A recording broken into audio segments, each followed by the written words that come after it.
যেহেতু অখিলঞ্জীয়াৰ কাৰণে এখন আইন প্ৰণয়ন কৰিব লাগে বিধানসভাত যেতিয়া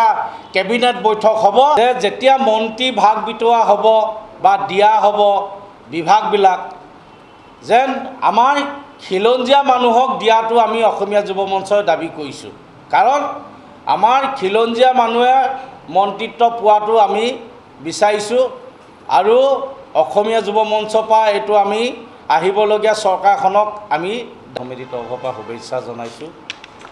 আজি আমি কেৱল দুটা টপিক লৈ আপোনালোকক অৱগত কৰিছোঁ।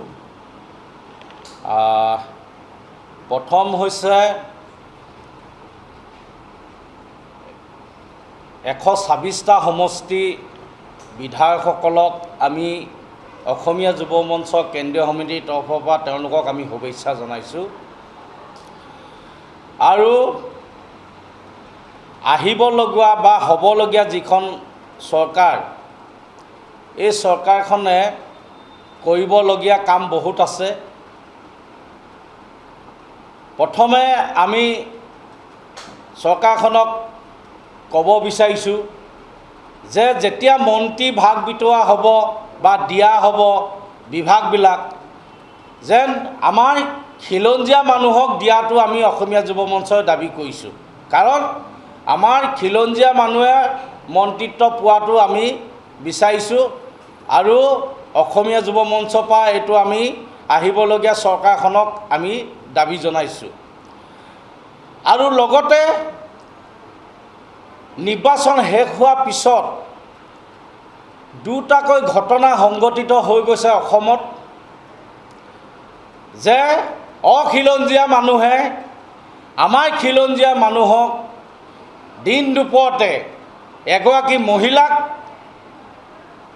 অখিলঞ্জীয়া মানুহে আক্ৰমণ কৰিছে আৰু এটা তেল ডিপুত আমাৰ যুৱকসকলে তেল ভৰাবলৈ যাওঁতে অখিলঞ্জীয়া মানুহে আক্ৰমণ কৰা আমি দেখা গৈছে কিন্তু আমি অসমীয়া হিচাপে আমি লজ্জিত হৈছোঁ কাৰণ য'ত খিলঞ্জীয়া জেগাত যদি খিলঞ্জীয়া ঠাইত যদি অখিলঞ্জীয়া মানুহে আমাৰ বাই ভনী বা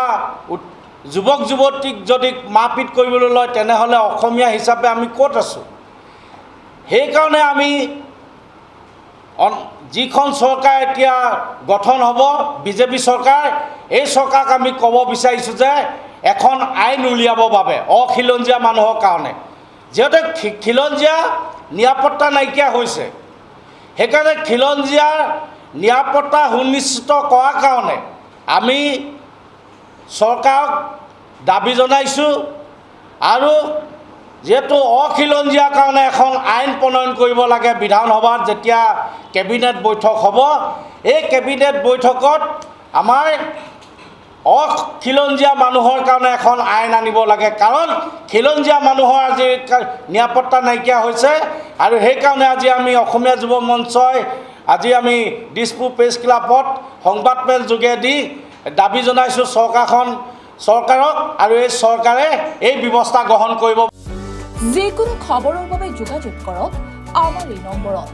9181 307 221।